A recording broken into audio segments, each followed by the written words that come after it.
Pai do Senhor, povo de Deus, estamos aqui mais uma vez para ministrar a palavra de Deus, para refletirmos na palavra do Senhor. E desta feita nós temos um tema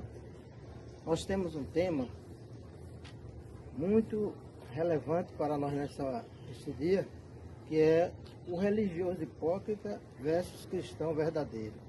Ou seja, há uma diferença entre o religioso hipócrita e o cristão genuíno, o cristão autêntico, né? Que procura viver a palavra de Deus. Mas antes de falarmos sobre esse assunto, gostaria de pedir a você que se inscreva no canal, deixe o seu like, né?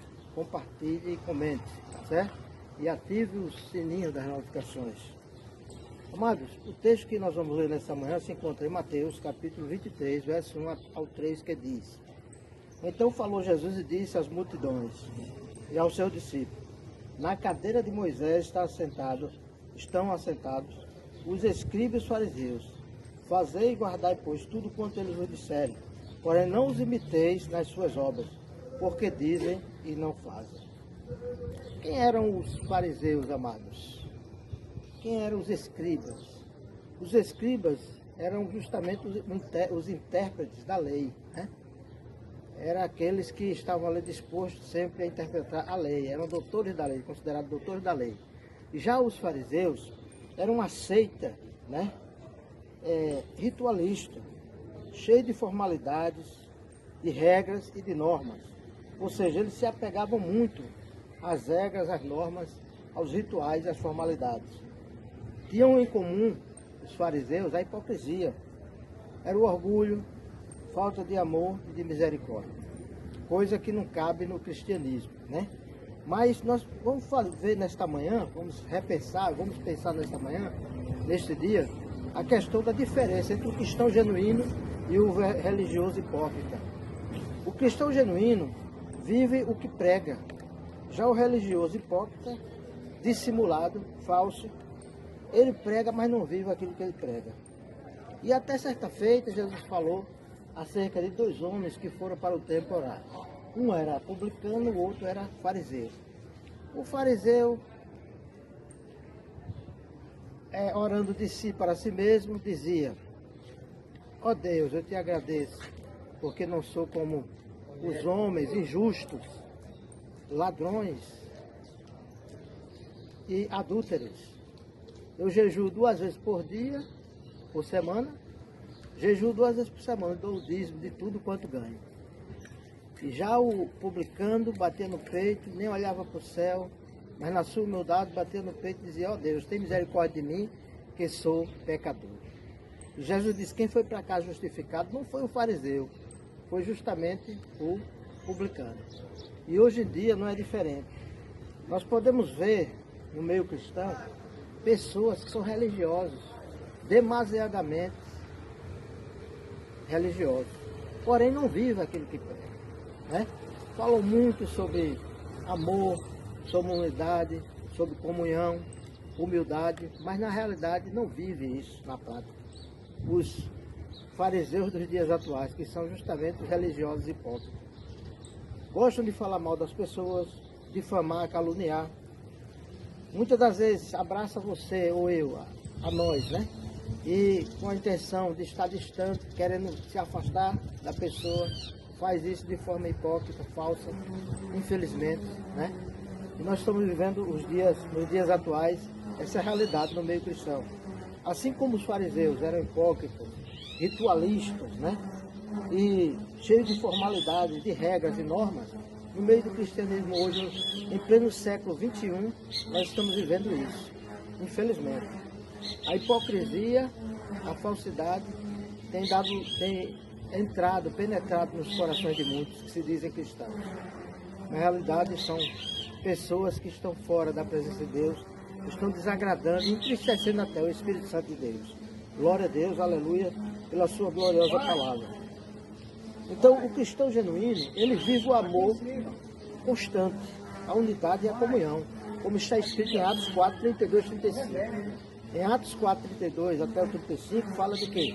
Que os cristãos primitivos, os primeiros cristãos, glória a Deus, eles viviam a unidade, a comunhão e o amor. Ou seja, da multidão dos que criam, dos que creram, era um coração e a alma.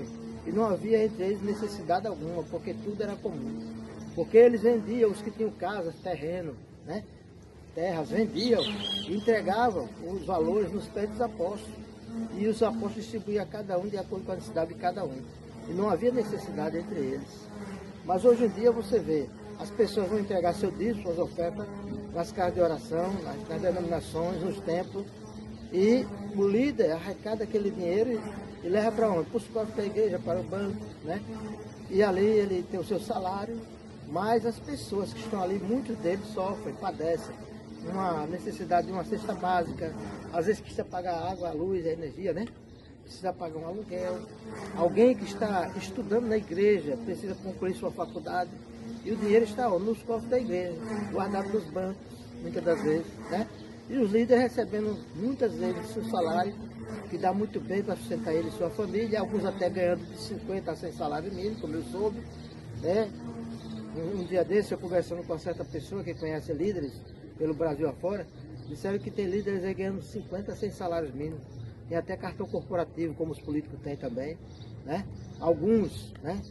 Ganhando mais de 400 mil. Teve um aí que disse que estava ganhando 1 milhão por mês. Até um certo pastor dessa congregação, dessa casa de oração, saiu de lá. Por quê? Porque descobriu que o líder da igreja, o presidente da igreja, estava ganhando mais de 1 milhão. Isso é um absurdo, uma aberração. Enquanto que pessoas lá dentro da própria casa de oração, da própria igreja, estão padecendo necessidade. E nós, como os cristãos autênticos, como cristãos verdadeiros, genuínos, precisamos pregar a verdade, denunciar essa falta de amor que existe hoje em dia em muitas casas de oração, em muitas denominações. Essa falta de unidade, de comunhão, essa hipocrisia que tem penetrado, né, na vida de muitos que carregam o nome de cristão, mas na realidade precisam ser transformados de dentro para fora. Tem que haver uma mudança radical na vida de uma pessoa dessa, que está vivendo dessa forma. Glória a Deus, aleluia. Ou seja, o cristão verdadeiro está disposto também a perdoar. Já o religioso hipócrita, ele diz que perdoou só de lábios, mas o coração está cheio de mágoa, ressentimento, de amargura, de rancor, né? Não abriu o coração para obedecer a palavra de Deus, que diz que lá em Efésios 4,32, que assim como Deus nos perdoou em Cristo Jesus, devemos nos perdoar uns aos outros, né? O religioso também está disposto a julgar pela aparência algumas pessoas, as denominações, as casas de orações, algumas são exclusivistas, né? Dizem que só lá é que eles podem, os cristãos, os servos de Deus, precisam estar lá para serem salvos. Quando na realidade há muitos lugares onde você pode estar, até fora até do templo, na sua casa, servindo a Deus, cultuando a Deus, e você está salvo na pessoa de Jesus. Então, eu aqui não sou contra, né? Quero dizer a você que eu sou a favor de congregar. Não devemos deixar as nossas congregações como é costume de alguns. Mas se a congregação que você está é nociva, é tóxica, né? O líder só pensa nele, só recebe tudo que entra de dízimo e oferta e só gasta com ele e sua família, ou com aqueles que são mais chegados a eles, que existe uma certa politicagem no nosso meio, infelizmente, né? Inclusive, falar de politicagem, já está chegando aí as eleições, né? E ultimamente eu tenho visto muitos líderes colocando políticos no púlpito, né? Mandando a igreja aplaudir os políticos, apoiar os políticos, até ameaçando o líder da congregação, né? Aquele que está um pouco abaixo na hierarquia eclesiástica, ele dizendo que se ele não apoiar aquele político e a igreja não apoiar, ele vai mandar aquele líder da igreja, o dirigente da igreja, para um lugar bem distante. É um absurdo isso, é uma falta de respeito, falta de amor, falta de... Eu não sei nem o que colocar, qual a expressão que eu vou colocar aqui para essa hipocrisia que existe no meio de muitas lideranças cristãs e muitas que se dizem servo de Deus e serva de Deus. Mas louvado seja Deus que nesta manhã, neste dia, eu quero dizer a você que Jesus chama a mim e a você para viver uma vida cristã autêntica, um evangelho genuíno, ser um cristão de verdade, certo? Jogar fora e expulsar do nosso meio a falsidade, a hipocrisia, a falta de amor, de unidade, de comunhão da igreja, tá certo? E eu gostaria de dizer ainda que esses mesmos religiosos, que são hipócritas, gostam de ostentar com carrões, com relógios caríssimos, mansões, roupas caríssimas, até comprando aviões, fazendas, né? aqueles que são de denominações de grande porte, né?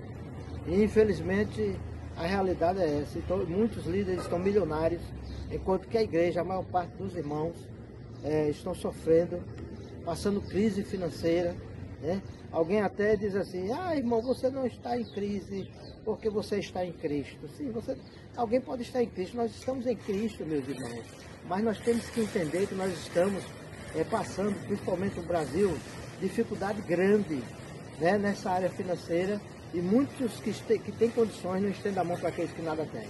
Então eu, como servo de Deus, quero dizer a você que já dirigi 7 congregações aqui no Brasil, né? Somente trabalhei aqui no Nordeste, né? Especialmente aqui no Nordeste. E eu dirigi 7 congregações. Em todas elas eu procurei, né, usar o dízimo e as ofertas da congregação para ajudar os necessitados. Quem me conhece sabe disso. Eu nunca busquei me locupletar ou se enriquecer através do trabalho cristão, evangélico, ministrando e ensinando a palavra de Deus, tá certo?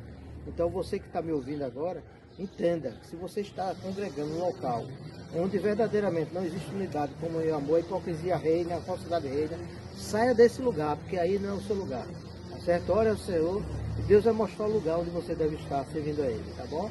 Eu quero nesta manhã agradecer ao Pai Celeste por este momento de ministração da palavra de Deus, por esse momento de reflexão, para que nós possamos, como cristão, como igreja, viver uma vida cristã autêntica, verdadeira e genuína na pessoa de Jesus. Deus abençoe a todos, fique na paz do Senhor.